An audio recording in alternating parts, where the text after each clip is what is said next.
Firman Tuhan akan dibawakan oleh Kak Gunawan. Silakan kepada hambanya.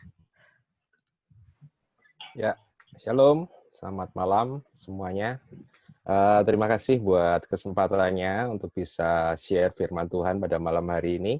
Ini pasti the first time ya, saya nggak tahu apakah ada yang pernah ketemu saya atau lihat saya, yang pasti Amel ya, sering lihat saya. Ada beberapa rekan saya yang juga join pada malam hari ini. Senang bisa sama-sama ya, walaupun memang hari-hari ini kita nggak bisa ketemu secara fisik, kita ketemunya secara virtual.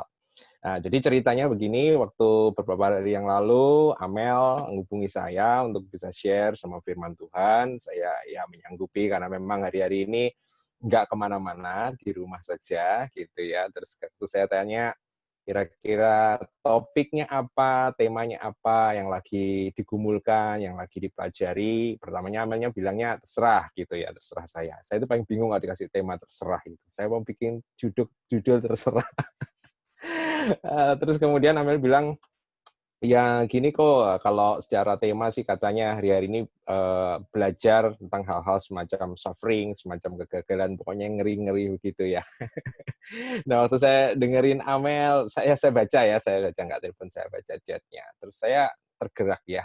Ada satu tema yang waktu disebutin itu saya rasa ya kita perlu belajar lah tentang hal ini. Saya nggak tahu, mungkin ada banyak juga yang udah nyampein, tapi beberapa waktu ini ya, beberapa waktu sebelum kita mengalami PSBB ini, memang saya belajar satu topik yaitu culture of honor, dan di dalam culture of honor itu budaya hormat itu salah satunya. Saya sendiri secara pribadi belajar tentang bagaimana meresponi sebuah failure ya, sebuah kegagalan. Nah, saya akan buka malam hari ini dengan mengatakan bahwa saya percaya bahwa semua di antara kita tidak ada yang ingin gagal. Ya, pasti setuju kan? Tidak ada yang ingin gagal. Tapi setiap kita pasti akan gagal, pasti mengalami kegagalan. Dalam derajat apapun, dalam intensitas apapun, dalam bidang apapun, pasti pernah mengalami kegagalan.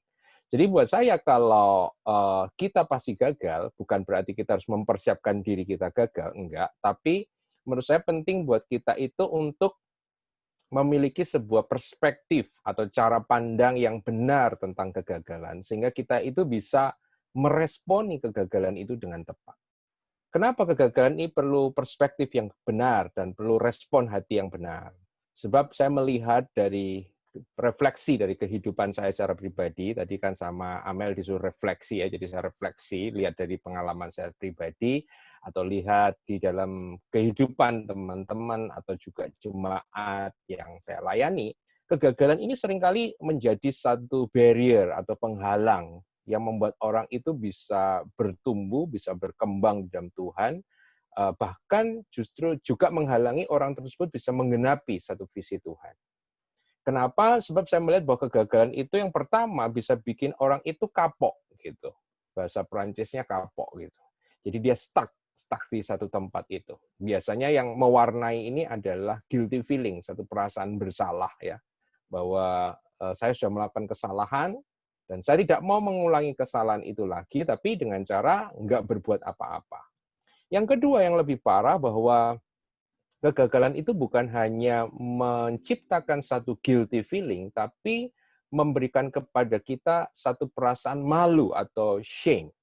Nah, saya belajar apa perbedaan guilty dan shame. Guilty, merasa bersalah, itu menganggap bahwa tindakan saya yang salah. Tapi shame, rasa malu, itu lebih hebat lagi, lebih mengakarnya lebih hebat lagi. Kenapa? Sebab shame, kemudian rasa malu itu mengidentikan kesalahan itu dengan diri kita. Jadi kalau guilty feeling itu mengatakan begini, saya sudah melakukan kesalahan. Tapi kalau shame itu kemudian mengatakan begini, saya memang orang salah. Kalau kita bicara kegagalan, guilty bicara tentang saya sudah melakukan sebuah kegagalan, tapi shame kemudian mengubah itu menjadi ngomong begini, bahwa saya ini adalah orang yang gagal. Saya ini adalah orang yang lemah. Saya ini orang yang salah. Saya ini orang yang nggak mampu. Jadi menurut saya penting kalau dengan demikian kita punya satu perspektif yang benar tentang kegagalan, failure. Dan bagaimana kemudian dari perspektif itu kemudian kita bisa memberikan respon yang tepat kepada kegagalan itu. Dan saya percaya sebagai anak-anak muda, Kristen, sebagai believers, young believers dalam Tuhan, saya sangat percaya bahwa setiap respon, setiap tindakan, setiap pola pikir kita itu harus selalu berdasarkan kepada sikap Tuhan sendiri, dari hati Tuhan itu sendiri, dari karakter Tuhan sendiri. Sebab kita nggak mungkin dipisahkan. Saya beberapa waktu yang lalu membagi dari Efesus, di mana dalam kitab Efesus dikatakan bahwa kita itu harus menjadi God imitator. Kita ini harus menjadi imitasi-imitasinya Allah, yang artinya bahwa pikiran kita, perasaan kita, tindakan kita, respon kita, semuanya itu harus merupakan turunan daripada Allah itu sendiri. Nah, oleh karena itu saya ngajak malam hari ini, saya sharing, kita ajak teman-teman untuk belajar bareng-bareng tentang gimana sih sikap Tuhan atau perspektif Tuhan terhadap kegagalan atau failure. Dan saya rasa saya selalu ngomong bahwa saya bangga jadi orang Kristen, bangga dengan Alkitab. Sebab kalau kita belajar, kita baca Alkitab, tuh Alkitab nggak pernah nutup-nutupi, gitu ya. Kalau kita lihat bahwa tokoh-tokoh dalam Alkitab yang seringkali disebut sebagai the spiritual giant, raksasa-raksasa rohani, atau tokoh-tokoh rohani dalam Alkitab, itu ternyata juga ngalami sama seperti kita. Itu yang membesarkan hati buat saya secara pribadi. Oh, kalau dengan demikian, berarti ada hope dong bagi setiap kita. Sebab kalau tokoh-tokohnya itu digambarin perfect, sempurna, waduh, kita pasti nggak punya lagi pengharapan. Tapi justru ketika tokoh-tokoh ini digambarkan di dalam kelemahannya, di dalam kegagalannya, mereka itu kemudian bisa mengalami Tuhan bersama-sama dengan mereka. Saya percaya ini juga memberikan sebuah pengharapan buat kita. Yang sangat menarik kalau kita baca Alkitab, bicara tentang kegagalan atau failure, bahwa kegagalan ini ternyata direport oleh Alkitab, diceritakan oleh Alkitab itu secepat, saya katakan secepat penciptaan. Jadi kalau kita bicara penciptaan itu kisah Kejadian pasal 1, Kejadian pasal 2, Kejadian pasal 3, langsung diceritakan tentang kegagalan manusia. Dalam bahasa klasiknya itu kita sebut sebagai dosa. Nah, saya sebut malam hari ini sebagai kegagalan. Memang tidak semua kegagalan itu adalah dosa, tapi dosa itu pasti adalah sebuah kegagalan. Ya, tidak setiap kegagalan itu adalah dosa, tapi dosa itu pasti juga di dalamnya ada kegagalan. Oleh karena itu, mari kita belajar bareng-bareng. Jadi saya akan coba share dua ya, dari satu perspektif perjanjian lama, satu perspektif perjanjian baru, dan saya percaya karena Alkitab ini merupakan satu kesatuan, jadi baik apa yang diceritakan di PL dan apa yang diceritakan PB, itu pasti sinkron. Bagaimana respon Tuhan kepada sebuah kegagalan, itu pasti sinkron, baik PL atau PB. Nah, apa yang bisa kita pelajari tentang bagaimana respon Tuhan, sikap hati Tuhan, perspektif Tuhan terhadap sebuah kegagalan? Yang pertama, saya mengatakan begini, Tuhan itu tidak menghendaki kegagalan. Kehendak Tuhan bagi kita itu bukan kegagalan. Saya harus mengatakan begini, saya nggak tahu latar belakang setiap kita, tapi saya dibesarkan di dalam sebuah aliran atau pengajaran yang saya percaya itu bukan maksudnya, tapi yang saya tangkap tuh kadang-kadang begini, bahwa Tuhan itu senang lihat orang gagal. Ya, karena kadang-kadang gini, kalau kita sukses berhasil kan selalu dibilang gini, hati-hati loh, sukses berhasil sombong loh. Nah, kalau gagal, nah itu Tuhan ngajarin kamu untuk rendah hati. Jadi seakan-akan, bukan kesalahan pengajarnya sih, mungkin kesalahan saya yang nangkep gitu ya. Saya nangkepnya di dalam tahun-tahun awal saya, oh Tuhan itu senang kalau lihat saya itu gagal. Semakin saya gagal, semakin saya rendah hati, kemudian semakin Tuhan itu berkenan dalam hidup saya. Ya, dan itu ada dalam kehidupan saya selama bertahun-tahun. Sampai kemudian saya mendapatkan di dalam mungkin 10 tahun yang terakhir ya, ada perubahan, ada perspektif yang besar dalam pemikiran saya. Dan saya percaya bahwa yang pertama, Tuhan tidak menghendaki kegagalan. Mungkin ada yang tanya, loh Kak, apa buktinya? Gitu kan? Karena saya tahu juga ada orang-orang yang ngajarin, kembali lagi kalau Kejadian pasal yang ketiga bisa kegagalan. Bahkan ada yang mengatakan bahwa dosa itu adalah kehendak Tuhan. Adam dan Hawa jatuh dalam dosa itu adalah kehendak Tuhan, itu bagian dari rancangan Tuhan. Gitu. Saya secara pribadi nggak percaya itu. Malam hari ini saya secara pribadi saya membagikan dan saya percaya ini bukan pemikiran saya secara pribadi, tapi ada ayatnya, ada dasarnya. Bahwa Tuhan tidak menghendaki kegagalan. Dasarnya apa? Ayo kita lihat satu ayat di dalam Kejadian 2 pasalnya yang ke-15. Kejadian 2 pasal yang ke-15 adalah sebuah kisah jelas sebelum Kejadian pasal yang ketiga. Tuh ya. Jadi ini kisah sebelum failure, sebelum kegagalan itu terjadi.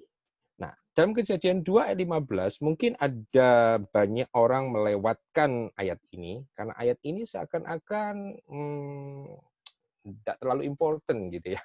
Kalau saya bacakan Kejadian 2 ayat 15 dari ITB, Indonesia Terjemahan Baru, dikatakan begini, lalu Tuhan Allah itu mengambil manusia itu, yaitu Adam, dan menempatkannya di dalam Taman Eden untuk mengusahakan dan memelihara taman itu. Berarti kan ada dua kata yang dipakai di situ, mengusahakan dan memelihara taman itu. Dalam bayangan saya dulu, tugasnya Adam ini ya kurang lebih bersih-bersih taman gitulah ya. Siram-siram bunga, mungkin gitu. Jadi kalau ada daun-daun yang berguguran, itu disapu. Saya nggak tahu apa sebelum jatuh dalam dosa ada daun berguguran, saya nggak tahu ya. Yang pasti perlu disiram gitu ya. Mungkin siram-siram, kasih pupuk. Mungkin seperti itu, pemikiran saya seperti itu. Kata mengusahakan dan memelihara. Sampai ketika saya belajar lagi lebih detail dari ayat ini, saya cukup terkejut sebab saya langsung ke bagian yang kedua. Bahwa kata memelihara taman itu artinya bukan hanya sekedar merawat. Beberapa terjemahan memang seakan-akan mengindikasikan itu. Ya ada yang menerjemahkan dalam bahasa Inggris misalnya keep the garden, menjaga taman itu. Tapi ada satu Alkitab yang saya rasa terjemahnya mendekati kata aslinya, yaitu Amplified Bible. Amplified Bible tidak menerjemahkan sebagai keep, tapi menerjemahkan sebagai watch over. Watch over artinya bukan hanya memelihara, tapi adalah menjaga. Dan saya katakan itu mendekati kata aslinya, sebab kata memelihara diambil dari kata Ibrani shamar, S-H-A-M-A-R, shamar. Di mana kata shamar, kalau kita pelajari nanti dalam kitab-kitab selanjutnya, kata shamar mengandung sebuah konotasi peperangan. Jadi menjaga, guardian, keep, jadi menjaga seperti hansip atau satpam atau tentara yang menjaga keamanan dari serangan musuh, itulah kata syamar. Kata syamar dipakai banyak dalam spiritual warfare atau peperangan rohani, kata syamar. Sehingga kalau kita membaca, tadi Amplified menerjemahkan watch over the garden, saya percaya itulah tugas Adam. Tugas Adam bukan hanya merawat taman, tapi menjaga, melindungi taman itu. Dan kalau kata yang dipakai dalam melindungi, berarti saya katakan ada sesuatu yang ada di luar taman yang mengancam untuk membinasakan apa yang ada dalam taman itu. Dengan kata lain, there is the enemy, ada musuh yang berusaha untuk menyerbu dalam taman itu dan mengakibatkan kekacauan. Jadi dari Kejadian 2 ayat 15, saya percaya Tuhan sudah memberikan satu sinyal, memberikan sebuah warning, memberikan sebuah clue kepada Adam, bahwa di luar taman itu ada enemy. Di luar taman itu ada bahaya. Di luar taman itu ada satu potensi yang bisa merusakkan kesejahteraan mereka. Yang bisa membuat mereka gagal, bisa membuat mereka terpuruk, bisa membuat mereka mengalami ada hal-hal buruk dalam kehidupannya. Oleh karena itu, kenapa saya percaya prinsip yang pertama bahwa Tuhan tidak menghendaki kegagalan. Sebab kalau Tuhan menghendaki kegagalan, maka Tuhan tidak akan memberikan warning kepada Adam. Tuhan tidak akan memberikan sebuah peringatan kepada Adam. Tapi dengan memberikan peringatan, warning, dengan kata syamar itu di dalam Alkitab, maka saya percaya bahwa sebenarnya kehendak Tuhan bagi manusia, bagi Adam adalah mereka tidak jatuh dalam dosa. Mereka menang atas pencobaan. Mereka bisa mengalahkan ular itu. Ya. Nanti saya akan tunjukkan dalam perjanjian baru, prinsip ini terus berlangsung di dalam perjanjian baru. Jadi yang pertama saya yang mengatakan begini, bahwa God's will, kehendak Allah, bahwa Tuhan tidak menghendaki kegagalan. Ya, Tuhan tidak menghendaki kegagalan. Hanya karena Tuhan bisa memakai sebuah kegagalan, tidak berarti bahwa kegagalan itu adalah kehendak Tuhan. Saya ulangi lagi ya. Hanya ketika Tuhan bisa memakai sebuah kegagalan, bukan berarti kegagalan itu adalah kehendak Tuhan. Nah, ini yang harus dipahami. Karena ada banyak orang berpikir bahwa kalau Tuhan memakai sesuatu, pasti sesuatu itu berasal dari Tuhan. Saya katakan tidak. Tapi justru di sini hebatnya Tuhan. Karena Tuhan bisa memakai sesuatu yang dalam tanda kutip di luar kehendaknya Dia. Jadi yang prinsip pertama yang saya mau bagikan buat rekan-rekan adalah apa? Bahwa Tuhan tidak menghendaki kegagalan. Tapi walaupun Tuhan tidak menghendaki kegagalan, tetapi ketika orang-orang itu gagal, atau ada umatnya yang mengalami kegagalan, Tuhan kemudian tidak membenci dan tidak membuang orang yang gagal. Prinsip kedua yang saya lihat nanti sebentar di dalam kitab Kejadian pasal yang ketiga adalah prinsip kedua yang penting adalah Tuhan itu melihat melampaui kegagalan.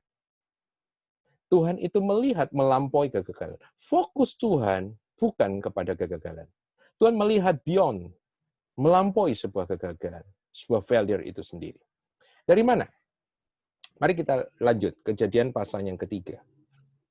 Kejadian pasal yang ketiga adalah ketika manusia sudah jatuh ke dalam dosa.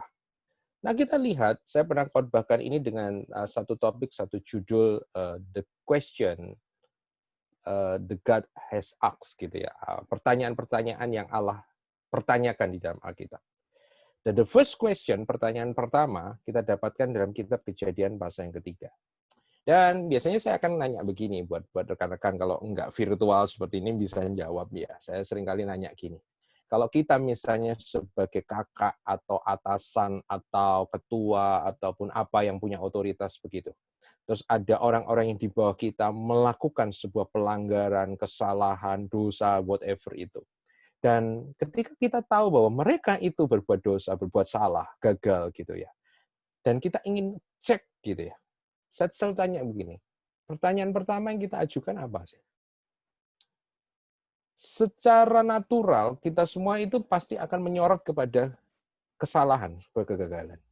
Kita akan nanya gini kan, benar nggak kamu melakukan itu? Betul nggak kamu melakukan kesalahan atau kegagalan itu? Saya masih ingat ketika saya dulu kuliah, dosen saya mengambil ilustrasi sangat bagus sekali.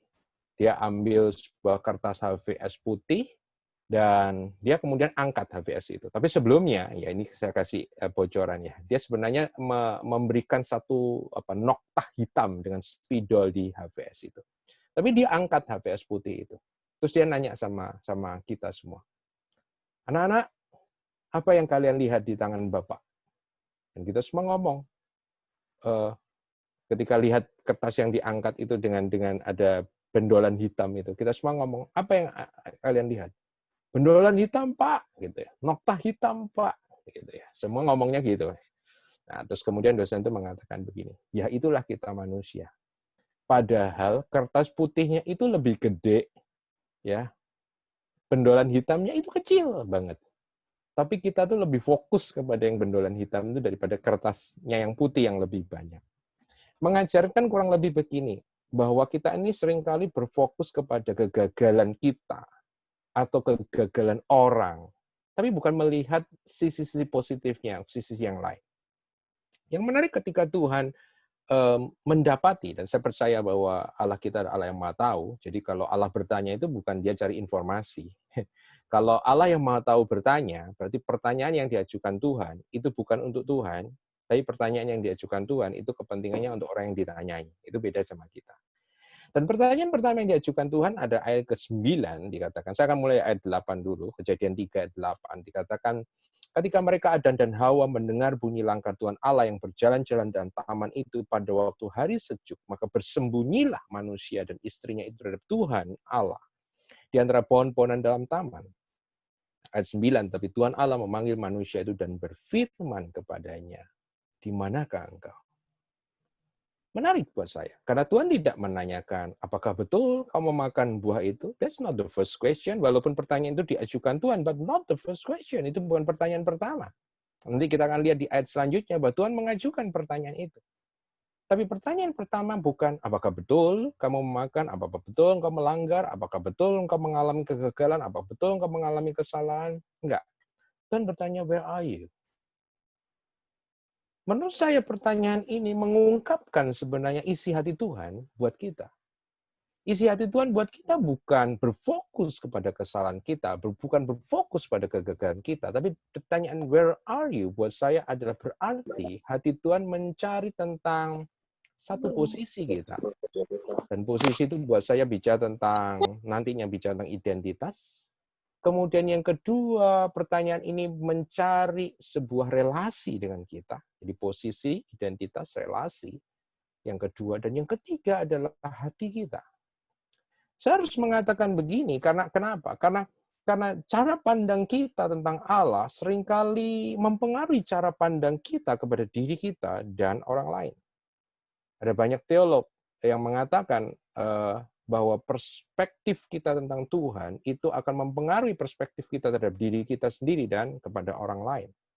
Seringkali kita berpikir bahwa Tuhan itu seperti polisi atau jaksa di pengadilan sorgawi yang berusaha mencari kesalahan.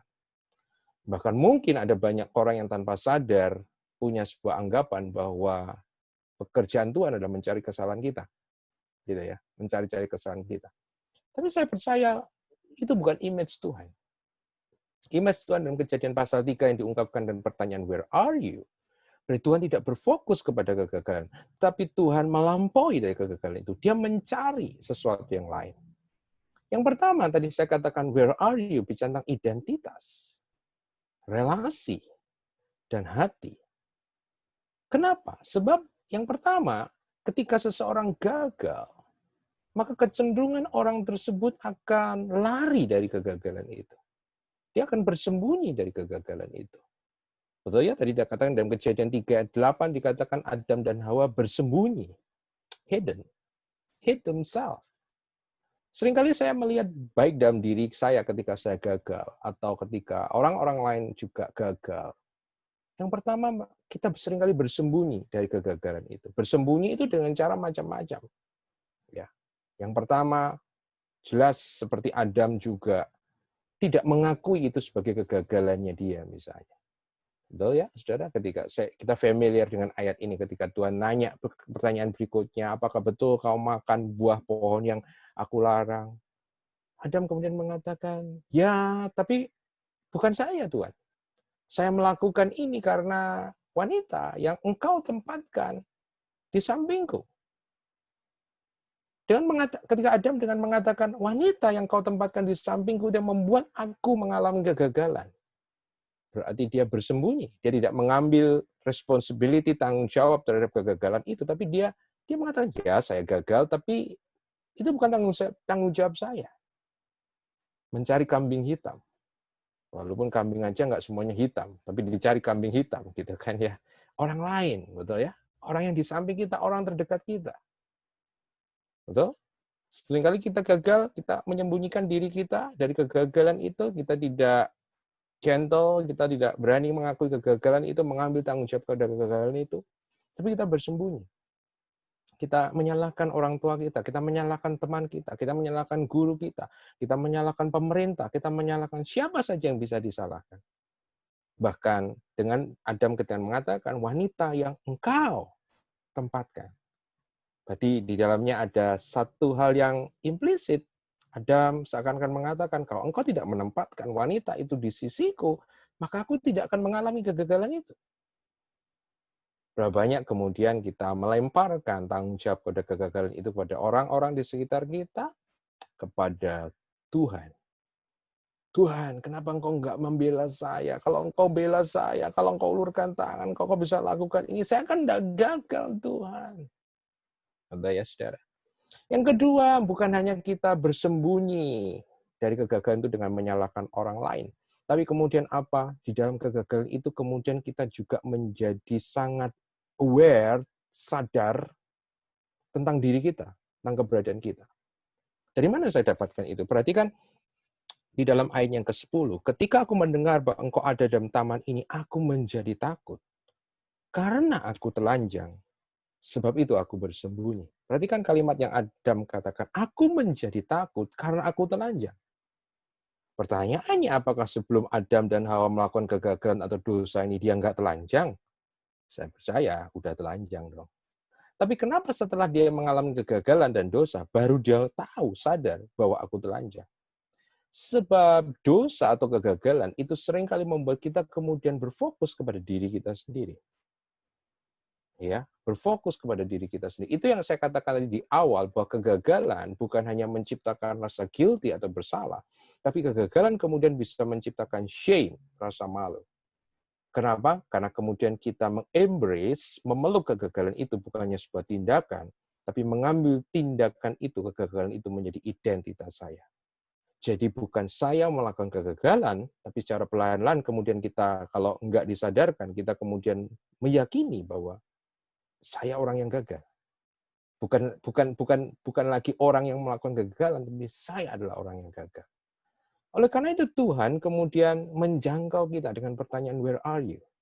Saya percaya di dalam kegagalan-kegagalan kita, Roh Tuhan akan senantiasa, Roh Kudus akan senantiasa mengejar kita dalam pengertian, bukan untuk membongkar kesalahan kita atau kegagalan kita, tapi menarik diri kita agar keluar dari persembunyian kita, keluar dari rasa bersalah kita, keluar dari rasa berfokus kepada diri kita sendiri, keluar dari berfokus pada masalah kita, keluar untuk berani mengakui dan bertanggung jawab dan mengambil responsibility terhadap kegagalan itu. Saya percaya ini prinsip yang kedua. Jadi yang pertama, Tuhan tidak mengendaki kegagalan. Yang kedua, Tuhan melihat melampaui kegagalan. Dan Tuhan mencari tadi 3 hal, relasi, posisi, dan hati. Yang ketiga, bukan hanya itu saja, tapi tindakan Tuhan yang terkenal dalam Kejadian pasal yang ketiga, setelah Tuhan melakukan konfrontasi terhadap kegagalan itu, maka tindakan yang ketiga, Tuhan pun memulihkan Adam dan Hawa. Tuhan, bahasa yang ketiga, prinsip yang ketiga berarti Tuhan memakai kegagalan. Ingat, Tuhan tidak mengendaki kegagalan, tapi Tuhan bisa memakai kegagalan itu. Itu yang luar biasa. Tuhan memakai kegagalan Adam dan Hawa, dan kemudian Tuhan memulihkan kegagalan Adam dan Hawa.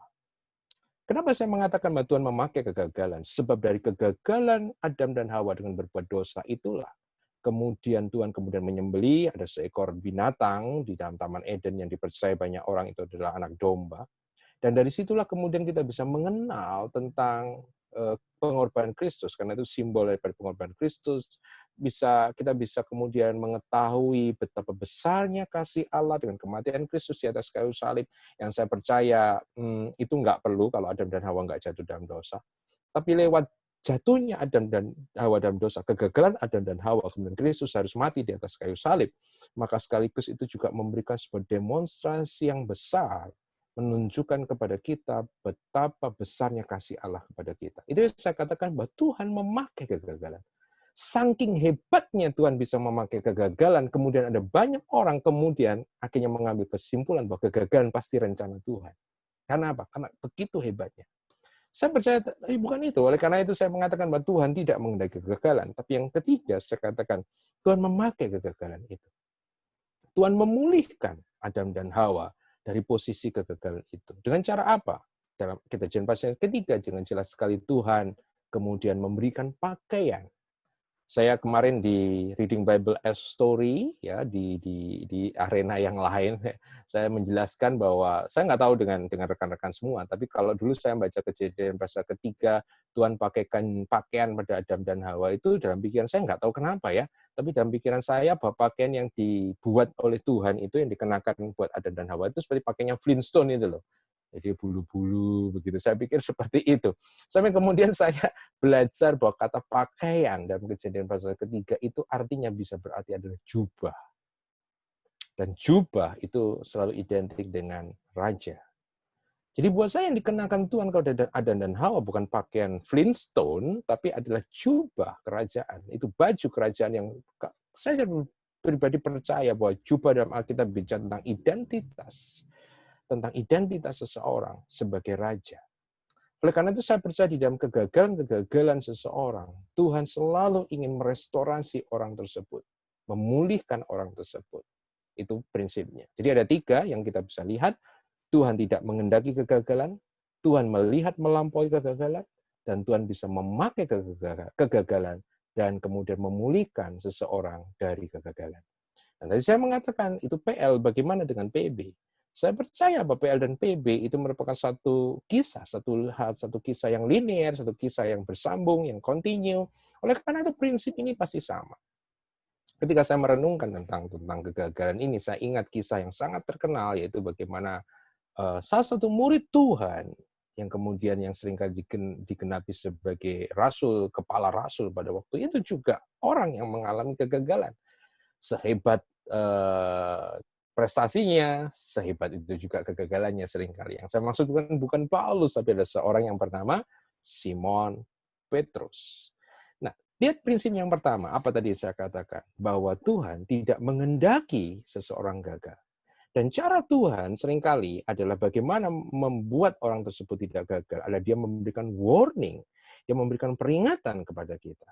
Oleh karena saya percaya bahwa tidak ada seorang pun anak Tuhan yang masuk dalam sebuah peperangan tanpa Tuhan memberikan warning dan persiapan buat orang tersebut untuk masuk dalam peperangan itu.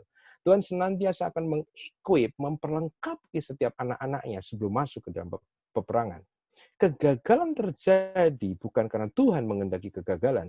Kegagalan terjadi karena seringkali kita tidak masuk dan setia di dalam sebuah proses equipment yang Tuhan sedang persiapkan buat setiap kita. Dan saya lihat ya, yang pertama, warning jelas sekali. Ketika sebelum Simon Petrus menyangkal Tuhan 3 kali, Tuhan memberikan warning. Paling jelas misalnya adalah Markus 14 ayat 29 dan sampai 31. Kenapa saya pilih Markus? Karena ini bicara tentang Petrus dan banyak orang percaya bahwa Injil Markus dituliskan berdasarkan kesaksian dari Petrus. Markus menuliskan kesaksian dari Petrus. Berarti kurang lebih saya mengatakan ini seperti mendengar dari mulut Petrus sendiri. Markus 14 ayat 29 dan 31 dengan jelas sekali Tuhan mengatakan, lalu Petrus, kata Petrus kepadanya, kepada Tuhan Yesus, biarpun mereka semua tergoncang imannya, maka aku tidak. Luar biasa.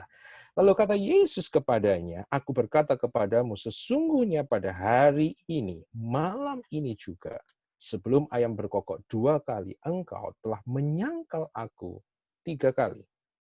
Perhatikan, berarti Tuhan memberikan sebuah warning kepada Petrus. Beware, hati-hati Petrus, engkau akan segera mengalami satu ujian yang akan menggoncangkan imanmu. Beware, hati-hati dengan itu. Tapi Petrus mengatakan, enggak. Bahkan ayat 31, dengan lebih bersungguh-sungguh Petrus berkata, sekalipun aku harus mati bersama-sama dengan engkau, aku tidak akan menyangkal engkau. Semua yang lain pun berkata demikian juga. Lihat, kegagalan Petrus terjadi bukan karena kehendak Tuhan. Tuhan sudah memberikan warning lebih dahulu kepada Petrus. Kegagalan Petrus terjadi karena Petrus kemudian tidak menerima warning itu. Mungkin dalam bahasa lain saya katakan kepercayaan diri yang terlalu, overconfident, dia mengatakan enggak. Itu mungkin Thomas, itu mungkin Andrew, Andreas. But me, Petrus, no way. Seringkali bukankah itu yang terjadi dalam kehidupan kita? Saya seringkali memberikan banyak peringatan kepada diri saya dan teman-teman saya. Saya selalu mengatakan begini, tidak ada orang yang kebal dengan yang namanya ujian, godaan, dan tidak ada orang yang kebal dengan yang namanya kegagalan. Sehebat apapun dan selama apapun, setinggi level apapun orang tersebut bersama-sama dengan Tuhan. Jadi perhatikan di sini, prinsip yang sama terjadi, bahwa Tuhan memberikan warning. Bukan hanya Tuhan memberikan warning, peringatan, karena saya percaya bahwa kehendak Tuhan bukan kegagalan, tapi yang kedua, Tuhan pun melihat melampaui kegagalan itu. Itu ciri khas Tuhan. Saya bisa tahu dari mana. Dalam Yohanes 1 ayat 42, perjumpaan pertama Yesus dengan Simon Petrus. Yohanes 1 ayat 42, dikatakan demikian. Waktu itu Andreas membawa Simon kepada Yesus. Ayat 41, Andreas mula-mula bertemu dengan Simon, saudaranya, dan ia berkata kepadanya, kami telah menemukan Mesias, yang artinya Kristus. 42, perhatikan. Andreas membawa Simon kepada Yesus. Yesus memandang dia dan berkata, engkau Simon, anak Yohanes, engkau akan dinamakan Kefas, yang artinya Petrus. Perhatikan, ada banyak narasi dalam Injil yang mengisyaratkan bahwa Tuhan Yesus beroperasi dalam kata-kata marifat, dia mengetahui segala sesuatu. Bahkan dalam kasus Yudas, dia pun tahu bahwa Yudas lah yang akan menyerahkan dia. Dan saya percaya kalau Tuhan tahu Yudas yang menyerahkan dia, saya juga percaya tahu bahwa Petrus akan menyangkal dia. Tapi itu tidak mengabaikan bahwa Tuhan tetap memilih Simon. Kenapa? Karena Tuhan melihat melampaui kegagalan Simon. Dia melihat diri Simon, potensi Simon yang sesungguhnya yang melampaui kegagalan itu. Perhatikan di dalam Alkitab kita 42 dikatakan Yesus memandang Simon. Yesus memandang Simon. Dalam bahasa Indonesia ada dua kata yang dipakai, melihat dan memandang. Dan saya percaya memandang itu berbeda dari melihat. Melihat itu ya melihat dengan mata secara fisik. Tapi memandang itu melihat dengan cara yang khusus. Dalam bahasa Inggris kita juga ada dua kata, yaitu see and behold. Itu dalam bahasa Inggris. Dan saya percaya ini diteguhkan dalam bahasa Yunani yang dipakai. Bukan eido, tapi adalah eblepo. Eblepo artinya bukan hanya melihat, tetapi melihat jauh ke dalam seseorang. Melihat dengan mata pikiran, melihat melampaui apa yang bisa terlihat. Itu eblepo. Jadi ketika Yesus melihat Simon, dia bukannya melihat badannya yang besar atau brewoknya Simon, bukannya itu. Tapi dia mengatakan ini, engkau Simon, tapi engkau sesungguhnya adalah Kefas, engkau adalah Petrus. Dan kita semua mungkin tahu bahwa kata Simon artinya adalah buluh, yang bisa digoyang ke sana kemari. Dan Simon artinya adalah rock, sesuatu yang tegar, sesuatu yang kuat, sesuatu yang tidak tergoyangkan. Jadi sebenarnya di sini Tuhan memberikan sebuah prophetic word, Tuhan sudah memberikan the future tentang masa depan Simon dengan mengatakan, Simon, engkau yang dikatakan orang, bahkan ayahmu memandang engkau sebagai orang yang mudah digoyangkan, orang yang mudah dipengaruhi, orang yang mudah berubah pikiran. Tapi aku berkata, aku melihat ke dalam dirimu, dan aku melihat dan aku mengatakan kepada engkau bahwa engkau bukan Simon, tapi engkau adalah Kefas. You are the rock. Engkau adalah batu karang. Saya percaya ini prinsip yang sama seperti Tuhan melihat kegagalan Adam. Dia melihat menjauh melampaui kegagalan daripada Adam dan Hawa. Saya percaya Tuhan juga melihat melampaui kegagalan Simon. Mari kita belajar kalau demikian. Kalau Tuhan melihat melampaui itu, mari kita juga belajar melihat kegagalan orang lain, bukan mengidentikan orang dengan kegagalannya, tapi mari kita melihat potensi diri yang sesungguhnya yang ada dalam diri seseorang melampaui kegagalan. Chris Fulton, wakil gembala di Bethel Redding, pernah mengatakan demikian. Untuk melihat lumpur, Anda tidak memerlukan karunia nubuat. Untuk melihat kejahatan dosa seseorang, kau tidak memerlukan karunia nubuat. Tapi untuk melihat berlian di dalam sebuah lumpur, engkau perlu karunia nubuat. Buat saya itu esensi prophetic ministry. Karunia pelayanan kenabian bukan cari-cari kesalahan orang.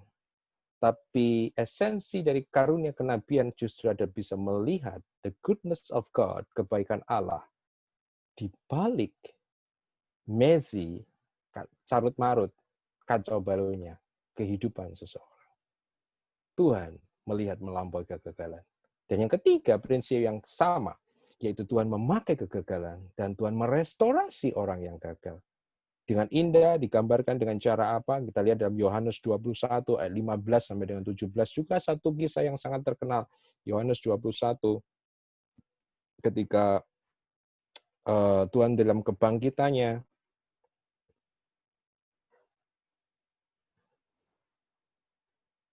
ya, satu kisah yang sangat terkenal, kita semua tahu. Saya belum membacanya ya. Dikatakan sudah sedikit saja saya baca.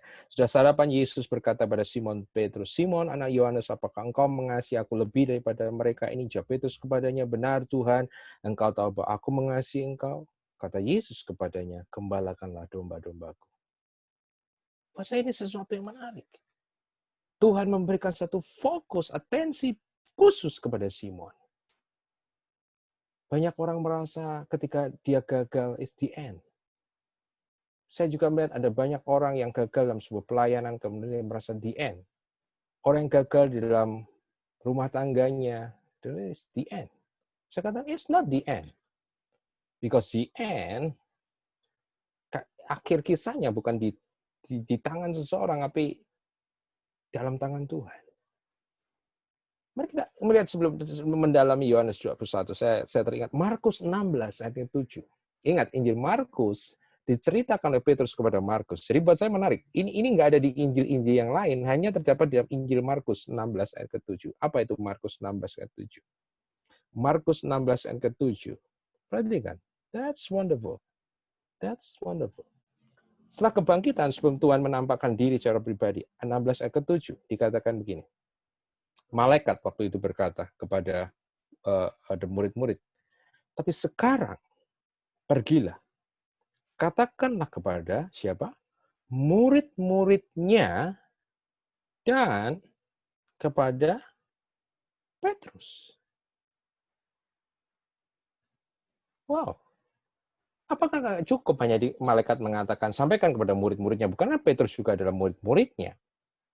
Tapi yang aneh, malaikat mengatakan begini, dan ini hanya ada di dalam Injil Markus. Katakanlah kepada murid-muridnya dan kepada Petrus. Seolah Tuhan memberikan satu fokus tersendiri kepada Petrus. Kenapa? Kenapa? Why? Sebab kegagalan Petrus menurut saya lebih besar daripada kegagalan murid-murid yang lain. Petrus diikat oleh rasa bersalah dan mungkin shame, rasa malu. Oleh karena itu malaikat harus menegaskan, ini pesan khusus dari surgawi. Sampaikan kepada yang lain dan kepada Petrus. Dan Yohanes 21 diulang lagi, yaitu apa? Yesus mengambil waktu yang khusus dan bercakap-cakap dengan Simon Petrus. Dia menanyakan sebuah pertanyaan yang buat saya bukan untuk membangkitkan rasa bersalah, bukan yang sekedar menimbulkan rasa shame, rasa malu dalam diri Simon, bukan. Tapi tujuan Tuhan mengajukan sebuah pertanyaan adalah untuk membantu Simon melihat akar dari kegagalannya.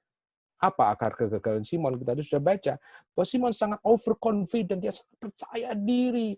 Dia ngomong kalau yang lain Tuhan menyangkal engkau, aku nggak mungkin dong, nggak mungkin. Bandingkan sekarang dengan Yohanes 21. 3 kali Tuhan bertanya. Dan jawaban Simon yang terakhir buat saya sangat menyentuh dan mengharukan. Dia ngomong gini, engkau tahu Tuhan, engkau tahu bahwa aku mengasihi engkau. Jadi dia menyerahkan seluruhnya kepada tangan Tuhan.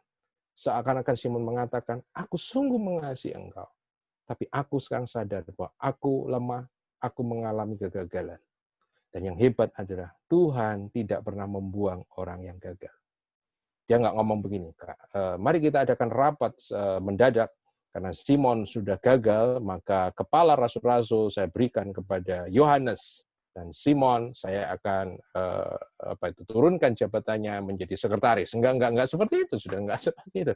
3 kali penyangkalan, 3 kali kegagalan, 3 kali pertanyaan, dan 3 kali konfirmasi Tuhan mengatakan, gembalakanlah kawanan dombaku. Yang seakan-akan Tuhan mengatakan, aku tahu kegagalanmu, aku tahu engkau sudah belajar dari kegagalanmu, dan aku tidak membuang engkau dari kegagalanmu. Kembali, lanjutkan kembali pelayananmu. Dan aku menyertai engkau. That's wonderful.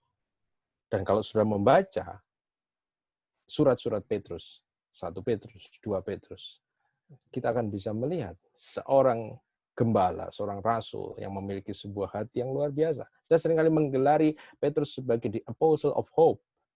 Kalau Yohanes itu the apostle of love. Kalau Paulus itu the apostle of faith. Saya menerjemahkan Petrus sebagai apostle of hope, pengharapan. Kenapa? Karena menurut saya salah satunya dipengaruhi bahwa dia pernah terpuruk di dalam lembah kegagalan yang paling dalam. Tapi dia mengenal kasih Tuhan yang memulihkan. Oleh karena itu dia di dalam dirinya ada sebuah pengharapan yang besar. Dan kemudian dia belajar untuk membagikan itu kepada orang-orang yang lain. Yang seakan dia mengatakan begini, kalau aku pernah gagal, tapi Tuhan tidak membuang aku, tapi Tuhan memakai aku, maka pengharapan yang sama aku juga berikan kepada engkau. Kita belajar dari 3 hal ini. Kalau Tuhan tidak menghendaki kegagalan, mari sikap hati kita juga, wow, kalau begitu kita harus berani sukses. Sukses itu harus berani. Karena ada banyak orang yang nggak berani sukses. Kita perlu berani untuk sukses. Yang kedua, ketika kita gagal, karena Tuhan melihat melampaui kegagalan, mari kita juga belajar melihat melampaui kegagalan, bukan terfokus pada kegagalan, terpuruk dalam kegagalan. Ed Cole pernah mengatakan, pemenang bukan orang yang nggak pernah gagal, tapi pemenang adalah orang yang tidak pernah menyerah. Artinya tidak terpuruk dalam kegagalan itu. Dan karena Tuhan adalah Tuhan yang memulihkan dan memakai kegagalan, maka kita pun juga harus bersikap yang sama. Yaitu apa? Kita harus belajar dari kegagalan, bertanggung jawab, mengambil responsibility kepada kesalahan kita, kegagalan kita, belajar dari situ, dan menjadi orang yang lebih baik lagi di dalam Tuhan. Saya percaya ini firman Tuhan, pesan Tuhan buat setiap kita, dan saya kembalikan lagi pada host atau moderator. God bless you.